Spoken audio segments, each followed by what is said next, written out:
We got some fun things to talk about. We have some fun things to talk about today. There's a couple security incidences that I think are going to be interesting. One, I'm calling a security incident just because of how it was dealt with, or not how it was dealt with, but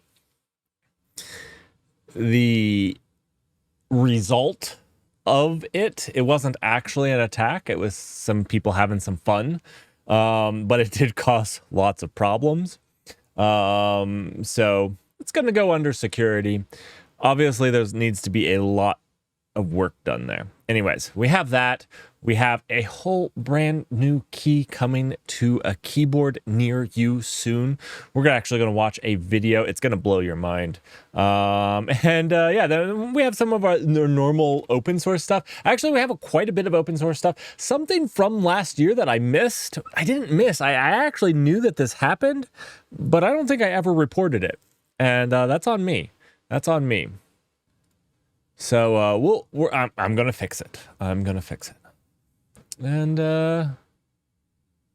yeah, I have a article at the very end that we're going to go over together called "Databases in 2023: A Year in Review." I haven't looked over it. Guy summarizes all the database stuff. Hopefully, he hit the highlights of the best database out there. And, there's part of me that thinks he didn't, but hopefully he did. We're going to review it, and we'll see. Okay, so who's ready for this? I'm ready. Kind of got myself too excited. All right, are you guys ready for a little video? We're just gonna watch a little video first. Hope you guys like it.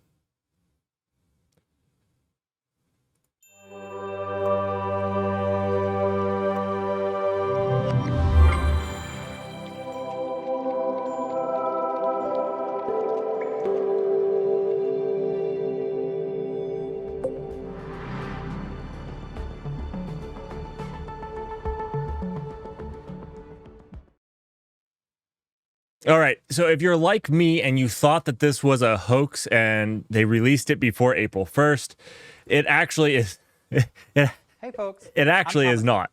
It actually is not. I actually I saw that and I was like, this cannot be.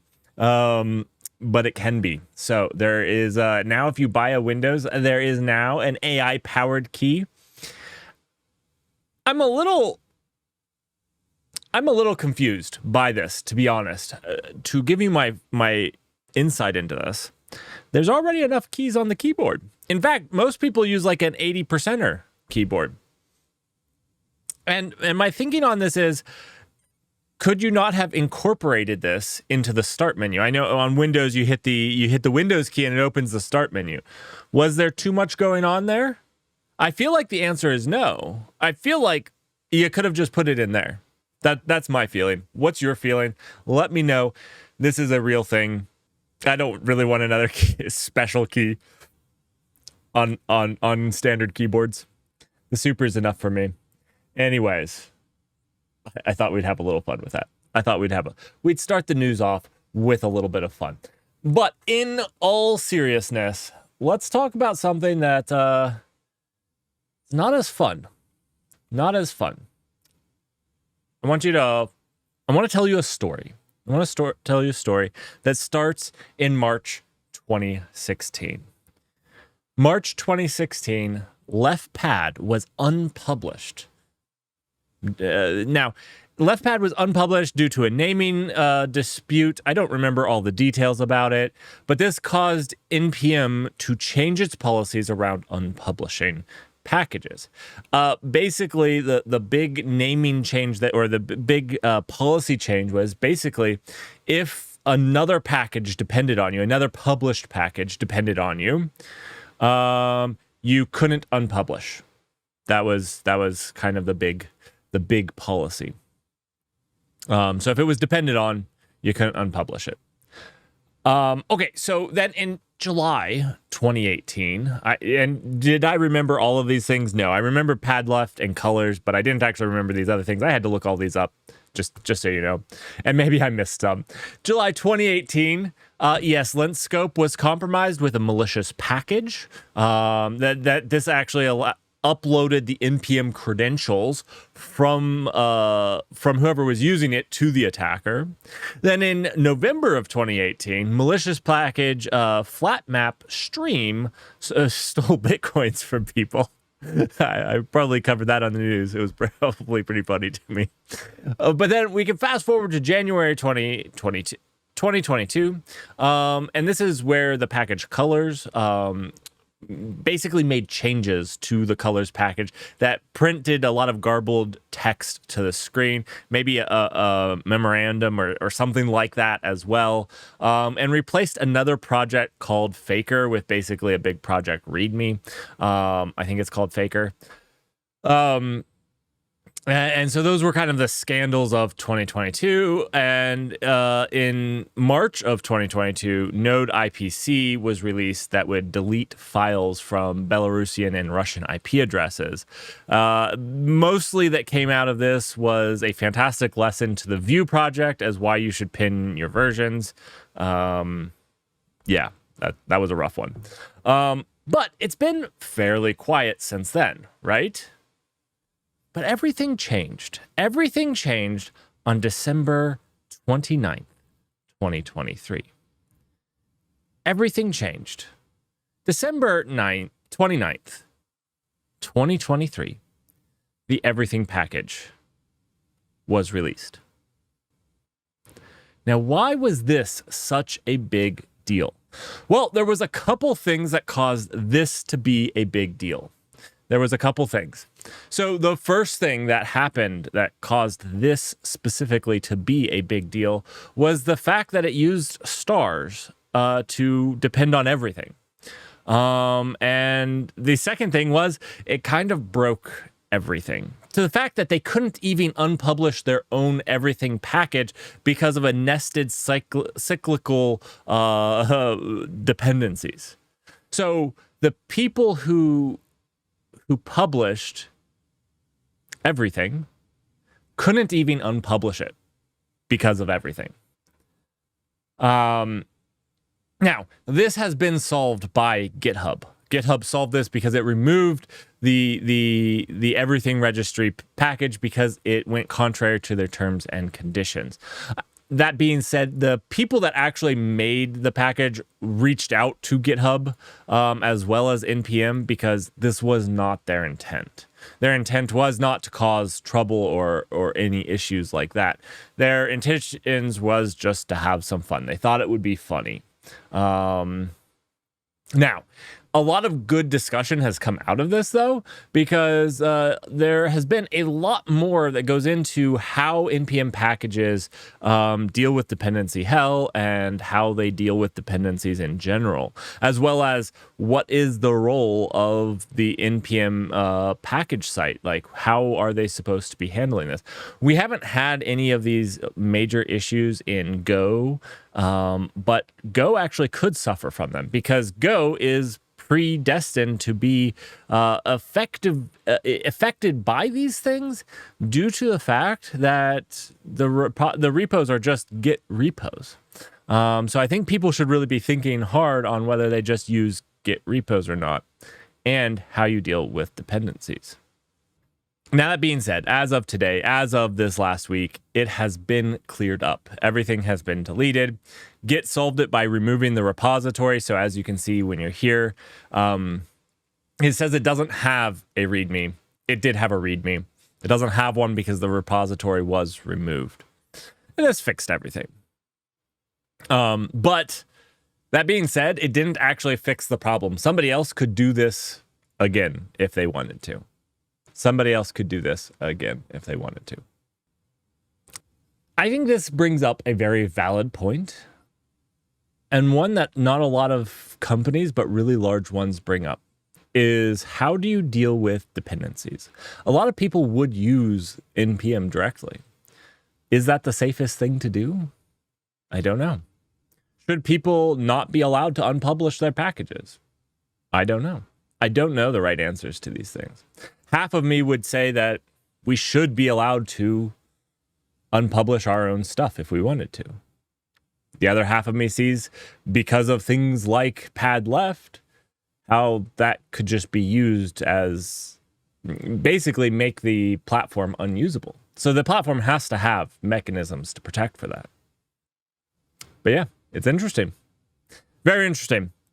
One that NPM is going to have to work on in the future. But we have one more security incident that needs to be talked about. One more issue to talk about. And this is about how to fail gracefully. How to fail gracefully. We're always going to fail at some point, and failing sucks and failing hurts. That's the life of it. But what you need to learn is to learn your lesson from your failure and then fail gracefully. Fail gracefully. And that's what 23andMe could not do. Now, I dug into this a little bit because I thought that this was pretty blatantly bad on 23andMe's part. And it turns out it's not as bad as it appears, but it's still bad. Still very bad. So let's talk about it. 23andMe blames negligent breach on victims, says it's their own fault. Now, I will contend at the very start of this that there was a very small number of people who possibly leaked their own passwords. Possibly. But there's many things, especially if you're dealing with sensitive data, that you can do to help protect these users. And I don't think 23andMe was doing those. So I would even contend that there still could have taken for the few thousand that leaked their own passwords, they could have taken the stance of, we can do better, because you can do better. That's fine. I would have expected them not to lose the lawsuit against them to those people, because those people did leak their own passwords. But the problem with this, is, let's read into this a little. Unauthorized actors managed to access certain user accounts in instances where users recycled their own login credentials, and these login credentials were actually breached in other breaches, and they were known to be bad. So this is where these people, again, it was a very, very small subset of the millions of people that had data stolen. This was like 1,000 people. Yeah, okay, 14,000 were breached by credential stuffing. The credential stuffing is basically where you take known users and breached passwords in the past and just test them out.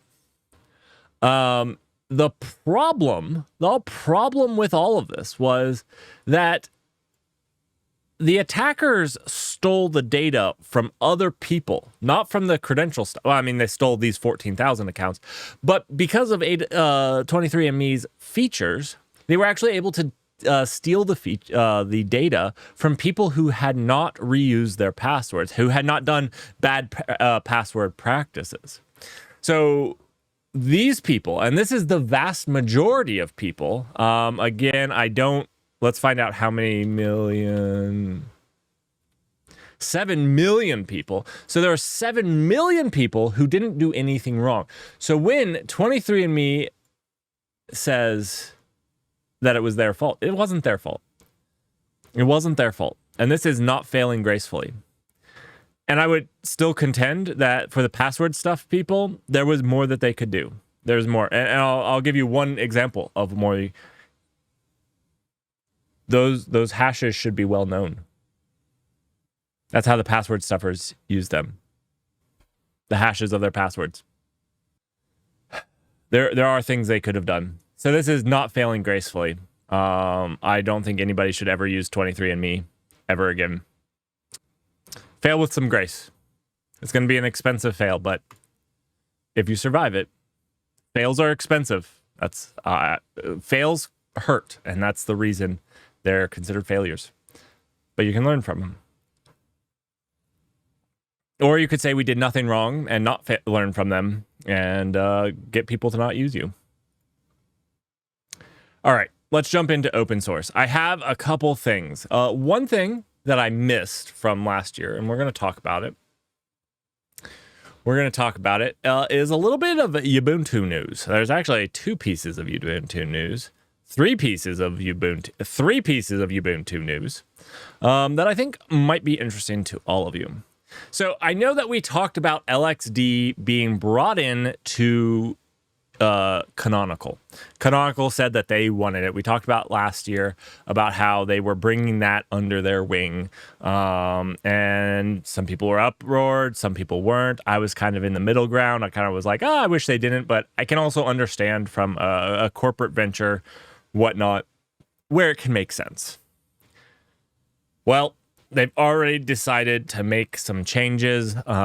So yeah, LXD changed to the AGPL v3. Now, I'm not personally a big fan of the AGPL v3 because I think that AGPL v3 causes a lot of problems. You'll see a lot of large companies that avoid it with the plague because effectively some of these licenses, you don't know how they'll be enforceable until there's actually been a lawsuit. I don't know if we've actually seen a lawsuit about the AGPL v3 yet, which means some of it might just be that we don't really know how the courts are going to uphold this type of licensing. And that's why large companies avoid it, because it just has too much risk, even though maybe they could use and leverage it. But that being said, a lot of companies avoid the AGPL v3. So I think this is maybe a little bit sad, as it will practically limit the usefulness of LXD going forward. But we'll see what they're bringing to LXDs. I hope that they have a lot of bigger plans for it than just the licensing change. Although, if I had to point out, I think they did it the best way you can do the licensing change. So a lot of companies will force you to basically contribute your code to the project, which means they can relicense or to the owner of the project. But instead, basically, they're just relicensing future changes to the AGPL v3, and all existing changes will stay licensed under Apache 2 going forward. So your contributions that you gave are still yours, and they're still licensed under what you gave them under, which I appreciate, even if I'm not on board with the AGPL v3 change. I can appreciate that. Another one that caught me by surprise, and at first I thought was kind of going down the same path as Red Hat, but I did realize that this was much different. I caught a little glimpse of discontinuing source ISOs. Now, if you remember late last year, Red Hat actually discontinued distributing their sources, unless if you paid for Red Hat.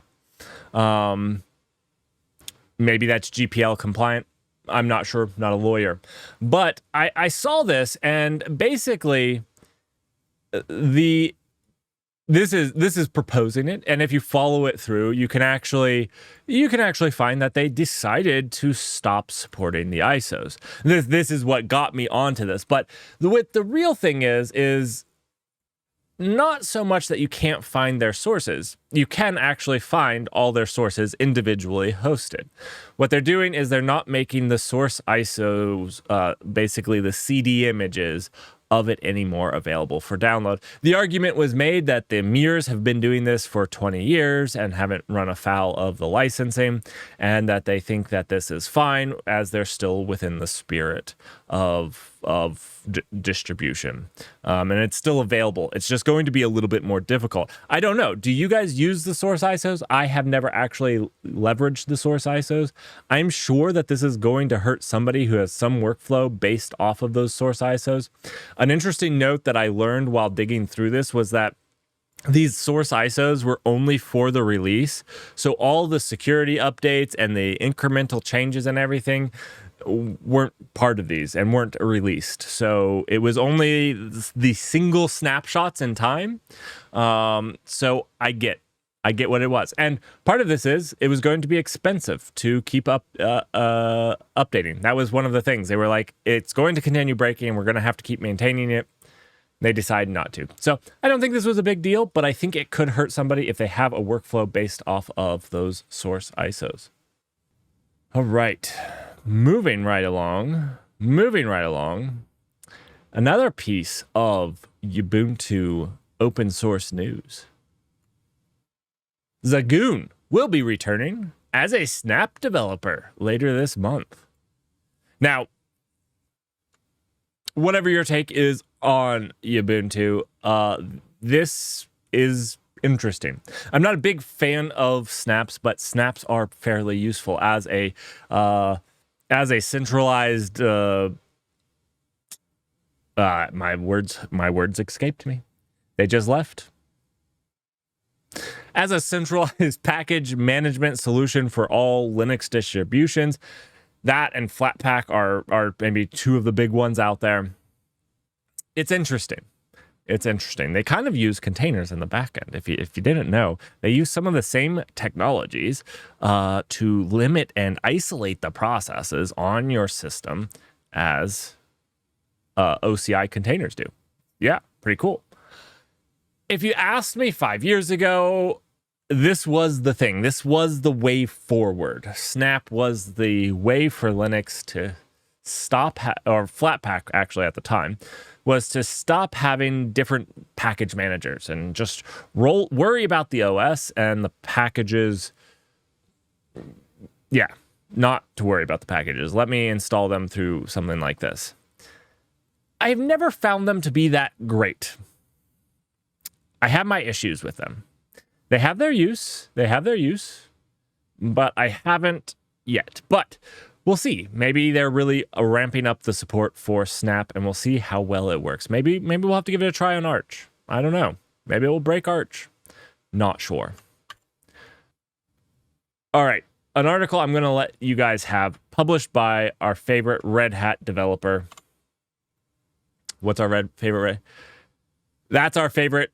Tenart is our favorite Red Hat developer of the month. Thank you, Tenart, and I'm sorry if I mispronounced your name. Anyways, I found this to be quite interesting. Basically, there are places where packets get dropped throughout the kernel that doesn't get reported. There's only one thing to report that. And basically, this was going through and giving recommendations, as well as some of the new updates about where those types of things can be non-core parts of the Linux networking stack, and how packets could be dropped throughout it. And I actually found it super informative. It's not a long read. Like, look at it. It is not that long. But if you're wanting to understand the packets going through the kernel, I think that this is a really great primer, actually. I mean, obviously, you need to know about networking a little bit beforehand. But if not, as long as you know a little bit, this was actually kind of a really interesting read, because I hadn't even realized all of those things myself. All right. Who's ready for some cloud news? Who is ready for some cloud news? All right. So, we had a pretty calm week in cloud news. Now, I found an interesting article. This is one we've actually tested, but this terrifies me. We tested Amazon Q to do coding things. We tested Amazon Q quite a bit. And I didn't know this until I read this article from the news stack. And this was one of their original release features that supposedly we could have used. But Amazon Q transformation technology could assign the Q to task of updating Java project by telling Q to transform it.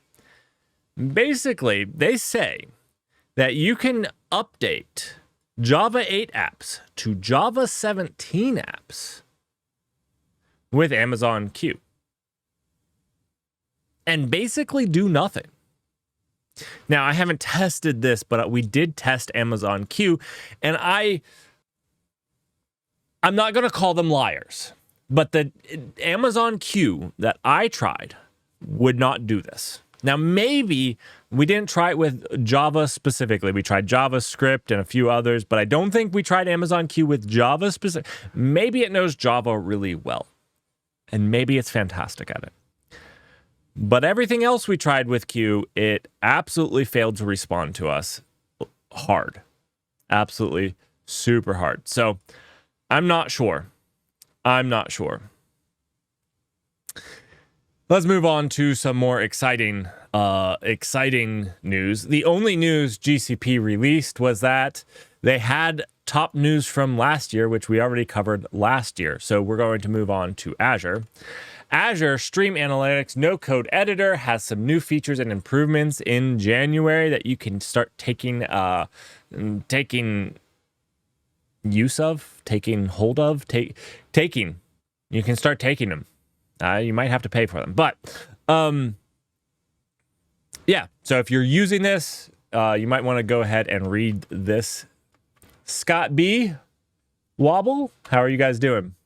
So one of the things that I liked the most about this one was the switch to query editor from the no code editor. So if you were trying to do look for a query that you're going to be able to use, you would be able to switch to it really quickly, which maybe allows you to streamline your workflow just a little bit more. But there were some other ones in there for you to check out. The other thing in Azure was that Azure Spring App Enterprise is now eligible for Azure Savings Plan. I thought this was a pretty big deal. I brought it up because if you're using Enterprise Spring App or Azure Spring Apps Enterprise, the Azure Savings Plan for compute, it can save you a lot of money. So it might be something to check out. So I would definitely go and look at this if you're using that. All right.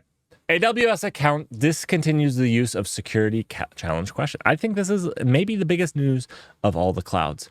Starting on January 5th, 2024, AWS accounts will no longer support security challenge questions for accounts that have not already enabled them. This will remove the option for customers to add new security challenge questions from thank you.